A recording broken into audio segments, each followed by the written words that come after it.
नमस्कार। इस लेक्चर में हम अपने जो एक्सरसाइज सेकंड है कैलकुलस के पेपर में उसके जो एग्जांपल्स हैं उसके बारे में हम डिस्कस करेंगे। तो अपना टॉपिक क्या है इसमें, कंटिन्यूटी ऑफ ए फंक्शन की। भाई कंटिन्यूस फंक्शन क्या होता है, जैसा कि आप लास्ट क्लास में प्रीवियस क्लास में पढ़ के आए होगे। भाई जब हम किसी पॉइंट के ऊपर कंटिन्यूटी चेक करते हैं तो क्या करते हैं, उस पॉइंट के ऊपर वो फंक्शन डिफाइन होना चाहिए, यानी कि फंक्शन की फाइनाइट वैल्यू होनी चाहिए। सेकंड केस क्या होता है, उसकी लिमिट एग्जिस्ट करनी चाहिए, या शॉर्ट फॉर्म में हम क्या कह सकते हैं कि भी limit, left hand limit right hand limit equal to उस पॉइंट पे जो फंक्शन की वैल्यू होगी उसके इक्वल होनी चाहिए। तो हम क्या कह देंगे कि फंक्शन कैसा भी आपका कंटिन्यूस है।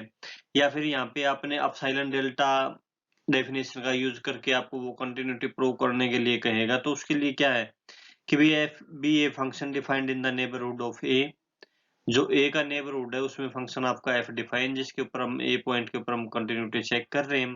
तो इस फंक्शन को हम ए पॉइंट पे कंटिन्यूस कहेंगे कब, जब वही एप्सिलॉन ग्रेटर देन 0 हम लेके चलें कोई भी। हाउएवर स्मॉल इट में इट इज जस्ट पॉजिटिव, कुछ भी हो सकता है। इसके कोरस्पोंडिंग क्या होना चाहिए, एक डेल्टा ग्रेटर देन 0 होना चाहिए जो एप्सिलॉन पे डिपेंड करेगा, such that whenever such that mode of x fx minus f of a less than epsilon whenever mode of x minus a less than delta। Just जो हमने limit की definition पढ़ी थी वहां पे l की जगह क्या आ गया आपका f of a आ गया। वहां पे हम डिलेटेड नेबरहुड की बात करते थे, कब करते थे, जब उस a पॉइंट पे फंक्शन डिफाइन नहीं होता था, उस टाइम पे हम डिलेटेड नेबरहुड लेते थे, अदरवाइज आपका ये सिंपल नेबरहुड होगा। और इसका मतलब क्या हुआ, a minus delta less than x less than a plus के डेल्टा। या सिंपल भाषा में, सिंपल लैंग्वेज में हम कह सकते हैं कि left hand right hand limit equal to left hand limit equal to f of s. तो वो फंक्शन क्या कहलाएगा आपका, कंटिन्यूस कहलाएगा। ये पढ़ लेना दो तीन जो पॉइंट है। इसके बाद जो आपका आता है डिसकंटिन्यूस। डिसकंटिन्यूस कब कहा जाएगा, जब उस पॉइंट के ऊपर वो कंटिन्यूस नहीं है, तो उस पॉइंट पे वो क्या हो जाएगा आपका, डिसकंटिन्यूस हो जाएगा। और काइंड्स ऑफ डिसकंटिन्यूटी, डिसकंटिन्यूटी भी आपकी कई तरह की होंगी। क्या क्या प्रॉब्लम हमारे पास आ सकती है, पहली बात यह कि एफ एक्स ए पे डिफाइन ना हो, कि भी उसकी वैल्यू फाइनाइट ना हो, डिफाइन ही ना हो, डिफाइन ही नहीं कर रखा हो। दूसरा क्या है, लिमिट उसकी एग्जिस्ट ना करे। तीसरा क्या है, लिमिट एग्जिस्ट तो करे लेकिन एफ ऑफ ए के इक्वल नहीं है। तो इस आधार पर आपकी जो डिसकंटिन्यूटी है वो फर्स्ट डिसकंटिन्यूटी कौन सी होगी हमारी, ये होगी रिमूवेबल डिसकंटिन्यूटी। तो इस केस में क्या होगा कि भाई लिमिट तो एग्जिस्ट करेगी लेकिन वो एफ ऑफ ए के इक्वल नहीं है। तो उस केस में हम क्या कहेंगे कि भी जो आपकी डिसकंटिन्यूटी वो कैसी डिसकंटिन्यूटी, वो आपकी रिमूवेबल डिसकंटिन्यूटी है। इसके बाद देखो,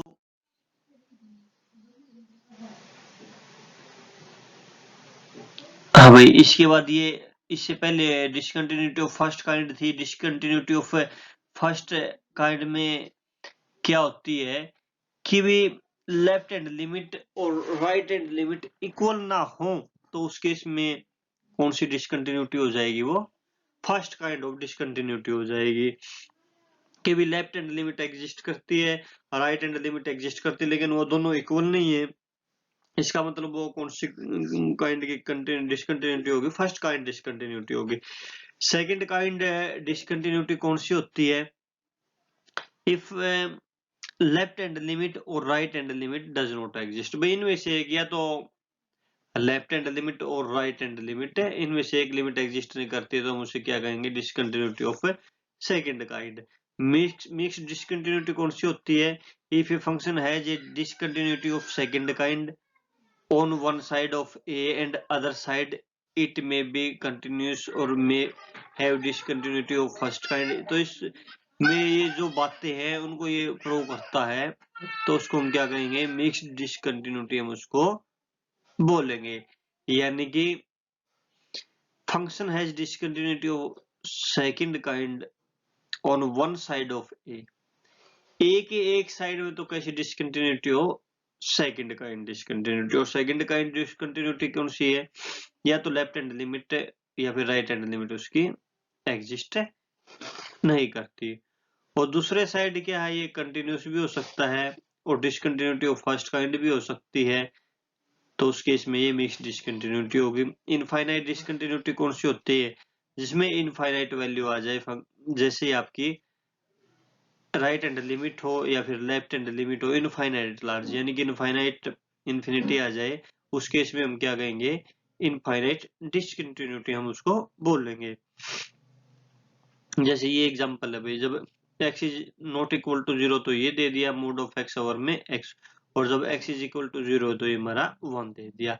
तो इसकी आप क्या करो, राइट हैंड लिमिट निकालिए, limit x tend to 0 positive, यानी कि लिमिट क्या कर देंगे, लिमिट h टेंड टू 0 और 0 प्लस h ओवर में h, यानी कि मोड ऑफ h ओवर में h, या दैट इज या फिर x बाई x, ये क्या हो गया, 1 हो गया। और जब हम लेफ्ट हैंड लिमिट निकाल लेंगे तो क्या हो जाएगा, limit h tends to 0 0 minus h over में 0 माइनस h, यानी कि h ओवर में माइनस के h, यानी कि -1 आ जाएगा। तो left hand limit not equal to right hand limit, जबकि f ऑफ 0 क्या है, 1 है। तो ये कंडीशन बनेगी भी, left hand limit not equal to f of 0, लेकिन वो किसके इक्वल, आपकी राइट हैंड लिमिट है, यानी कि डिसकंटिन्यूटी ऑफ फर्स्ट काइंड होगी लेफ्ट साइड से। इसी तरह से आप ये सेकंड कर सकते हो। इसकी लेफ्ट हैंड लिमिट निकाले, x tends to a negative, और या फिर h tends to 0 positive, x को रिप्लेस कर दिया a माइनस h से, तो ये a से a कैंसिल हो गया, और ये क्या हो गया, आपकी इन्फिनिटी पे आपकी ये टेंड करेगी। तो left hand limit does not exist, finitely infinite आएगा। इसी तरह से राइट हैंड लिमिट भी क्या आ गया, आपका इनफाइनाइट आएगा। तो इसका मतलब क्या होगा कि डज नॉट एग्जिस्ट फाइनाइटली। तो इसी तरह ये फंक्शन है, इसकी a पे वैल्यू 0 दे दी, और जब आप इसकी लिमिट निकालोगे तो लिमिट आएगी आपकी 1 आएगी, but f of a is equal to 0। तो इस केस में ये कौन सी डिसकंटिन्यूटी हो जाएगी, लिमिट तो एग्जिस्ट कर रही है लेकिन f ऑफ a के इक्वल ये नहीं है, तो उस केस में ये रिमूवेबल डिसकंटिन्यूटी हो जाएगी। प्रॉपर्टी देख लेना कि भाई एफ जी कंटिन्यूस है यहाँ पे, तो एफ प्लस जी भी होगा, एफ माइनस जी भी, सी एफ जी भी कंटिन्यूस होगा, provided g of a must not be equal to 0। इसी तरह से 1 बाई एफ पी कंटिन्यूस होगा, provided f of a must not be equal to 0।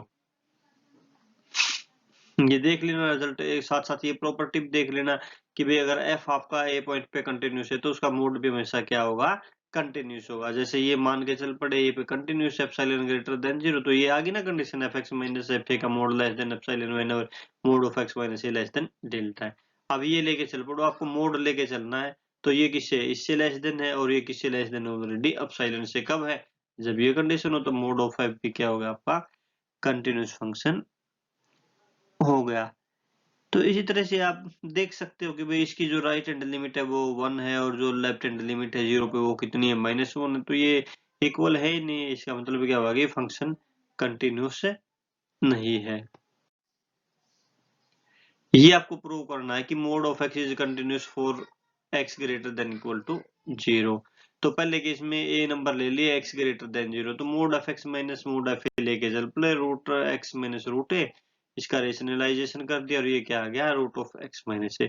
तो ये लेस देन एप्सिलॉन कब होगा, जब ये लेस देन एप्सिलॉन होगा, दैट इज ये लेस देन एप्सिलॉन व्हेनेवर ये लेस देन दिस, और इसको आपने डेल्टा मान लिया, यानी कि this mode less than epsilon whenever mode of x minus A less than delta. तो जब भी a ग्रेटर देन 0 है तो ये आपका क्या होगा, कंटिन्यूस होगा। अगर a 0 हो जाए, एफ एक्स माइनस एफ 0, ये मोड ऑफ x लेके चल पड़े, तो mod of x minus F of 0 less than epsilon कब होगा, जब इसकी right side less than epsilon हो जाएगी, यानी कि x less than epsilon square को डेल्टा मान लीजिए। तो एफ एक्स माइनस एफ 0 का mode less than epsilon whenever mode of x minus 0 less than delta. तो ये 0 पे भी कंटिन्यूस हो गया, और ग्रेटर देन 0 के लिए हमने ऑलरेडी प्रूव कर दिया है। ये दिखाना अपना कि ये भी कंटिन्यूस है for every real number x के लिए कंटिन्यूस है। तो इसके लिए एफ एक्स माइनस एफ 0, ये मोड ऑफ ये हो गया, और mod of sine 1 by x किससे, मोड ऑफ साइन थीटा किससे इक्वल होता है, लेस देन इक्वल टू 1, तो less than equal to mod of x. तो ये लेस देन एप्सिलॉन कब होगा, जब mod of x less than epsilon हो जाए। तो इसका मतलब ये क्या होगा, ये 0 पे आपका क्या है, कंटिन्यूस फंक्शन हो गया। तो इसके अलावा जब 0 नहीं है तो उस केस में जब जीरो नहीं है तो जी एक्स कितना ले लिया 1/x, एक्स क्या नहीं है, जीरो नहीं है, और एच एक्स क्या ले लिया, साइन एक्स हो गया। तो इसका कंपोजिशन है एच ओ जी एक्स किसके इक्वल हो गया, साइन 1/x के इक्वल आ गया। तो पीछे एक प्रॉपर्टी आई होगी वो पढ़ लेना, एच जी एक्स कंटिन्यूस है at l except zero, therefore the उनका कंपोजिट फंक्शन भी क्या होगा, कंटिन्यूस हो गया। देखो जो ये 1/x है, x जब जीरो नहीं है तो ये कंटिन्यूस हो जाएगा, इसी तरह से ये साइन x भी कंटिन्यूस है, तो इनका कंपोजिशन साइन 1/x भी क्या हो गया, कंटिन्यूस हो गया। कंडीशन क्या है आपकी, x जीरो नहीं होना चाहिए, हेंस। और जब आपका दो फंक्शन कंटिन्यूस हो तो f और g कंटिन्यूस हो तो एफ जी भी क्या हो जाएगा, कंटिन्यूस हो जाएगा when x is not equal to zero. तो इस तरह ये सारे केसेस के लिए क्या हो गया, जीरो के लिए पहले हमने डिस्कस कर लिया और नॉन जीरो के लिए ये डिस्कस कर लिया। तो सारे केसेस के लिए ये क्या हो गया आपका, कंटिन्यूस हो गया। अब आपने ये प्रूव करना है कि साइन 1/x जब x जीरो है तो जीरो, और x जीरो नहीं है तो ये साइन 1/x, ये क्या प्रूव करना कि जीरो पर डिसकंटिन्यूस है and has discontinuity of second kind discontinuity, हमें ये प्रूव करना है कि इसकी लिमिट ही एग्जिस्ट नहीं करती, ये हम प्रूव करेंगे। तो मान लिया कि इसकी लिमिट एक्सटेंस टू जीरो पे एल है, तो उस केस में डेफिनेशन क्या होगी, mod of x minus l less than epsilon whenever zero less than mode of x minus zero less than delta. तो दो अलग अलग पॉइंट ले लिए x1 x2 जो इस कंडीशन को प्रूव करे डेल्टा। तो ये इसको प्रूव कर रहा है, तो जैसे ही x यहाँ पे जाएगा तो sine 1/x1 minus l less than epsilon, और ये भी लेस देन एप्सिलॉन। अब इन दोनों का डिफरेंस ले लीजिए, mode of sign 1/x1 minus mod of sign 1/x2, ये आ गया 2 एप्सिलॉन। लेकिन ये क्या है, ये इस कंडीशन को प्रूव कर रहा है, इसका मतलब ये तो क्या हो जाएगा आपका यहाँ से। इसके बाद आप ये ले लो x1 की एक पर्टिकुलर वैल्यू पुट कर दीजिए और x2 की भी पर्टिकुलर वैल्यू पुट कर दीजिए। जैसे ये आप पुट करोगे तो यहाँ से क्या आ जाएगा, यहाँ पे ये पुट करोगे तो यहाँ से क्या आ जाएगा भाई आपका, ये तो कितना हो जाएगा आपका, mod of two less than epsilon. देखो ये 1 हो जाएगा, ये माइनस माइनस के प्लस, यानी कि 2 लेस देन 2 एप्सिलॉन हो गया। यानी कि अगर हम एप्सिलॉन पर्टिकुलरली 1/2 लेंगे तो क्या आ जाएगा, 2 लेस देन 1 हो जाएगा। ऐसा पहले एक आई थी ना, limit does not exist, limit वाले एग्जांपल्स में आई, तो इसका मतलब ये क्या होगा, कॉन्ट्राडिक्शन हो गया। तो इसकी लिमिट ही एग्जिस्ट नहीं कर रही, तो ये किस टाइप की डिसकंटिन्यूटी होगी, डिसकंटिन्यूटी ऑफ सेकंड काइंड हमारी ये होगी। ये प्रूव करना कि भी जीरो पे ये कंटिन्यूस है, तो एफ ऑफ जीरो कितना है, ये दे रखा है, जीरो है। तो एप्सिलॉन ग्रेटर देन जीरो हम लेके चल पड़े, f x minus f zero, और मोड ऑफ cos थीटा क्या होता है, less than equal to 1 less than this. तो ये लेस देन एप्सिलॉन कब होगा, जब इसकी right side less than epsilon होगी, mod of x square less than epsilon, यानी कि mod of x less than root epsilon. तो ये कंडीशन पूरी होगी एप्सिलॉन डेल्टा डेफिनेशन की, तो ये फंक्शन क्या हो गया आपका यहाँ पे, कंटिन्यूस हो गया जीरो पे। इसी तरह cos स्क्वायर एक्स को कंटिन्यूस दिखाना है आपको, तो ए कोई भी रियल नंबर लेके चल पड़े, एफ एक्स माइनस एफ लेके चल पड़े, तो ये फार्मूला लगा दिया यहाँ से, ये साइन में चेंज कर लिया, sine square x minus sine square, और ये किसके इक्वल होता है, sine of x plus a sine of x minus ए।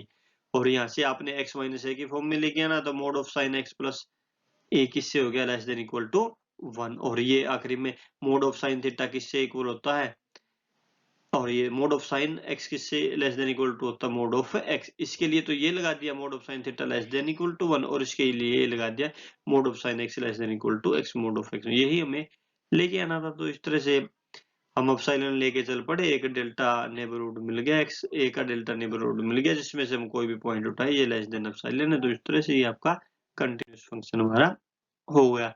अब mode of x is a continuous function, ये आप कर ही सकते हो, एफ एक्स मोड एक्स है तो f of a mod of a, ये बिल्कुल इजी है।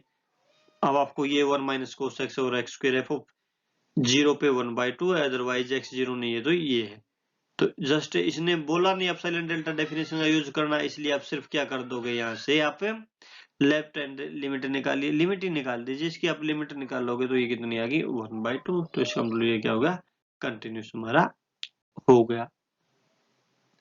ये है हाँ भाई x minus mod of x, इसमें भी सिर्फ आपने लेफ्ट हैंड लिमिट निकाल दीजिए और राइट हैंड लिमिट निकाल दीजिए। लेफ्ट हैंड लिमिट निकालोगे 0 माइनस एच, और h को 0 पे टेंड कर दीजिए, 0 माइनस एच लोगे तो माइनस एच, और ये मोड ऑफ h, यानी कि माइनस एच कितना आ गया, ये 2 हो गया। और जब राइट हैंड लिमिट लोगे तो भाई h और ये mod of h minus h 0 आ जाएगा, तो left hand limit not equal to right hand limit. इसका मतलब क्या होगा, ये फंक्शन आपका यहाँ पे कंटिन्यूस नहीं है। तो ये जितने भी एग्जाम्पल इसके अलावा आप लोगों के बच के वो एग्जाम्पल आप लोगों ने कर लेने हैं, और इसके लिए आपने जीवन सन्स पब्लिकेशन की बुक खरीद के उसके अकॉर्डिंग आप लोगों ने कर लेना है। सेकंड एक्सरसाइज जो है उसके क्वेश्चन ट्राई करना है। कल हम इस लेक्चर में वही क्वेश्चन करेंगे जो क्वेश्चन पहले आ चुके हैं, और आप लोगों ने एग्जाम्पल में से भी वो एग्जाम्पल जो पहले किसी भी ईयर में किसी भी यूनिवर्सिटी में आ चुके हैं उनको आप लोगों ने अच्छी तरह से कर लेना है। Thanks very much.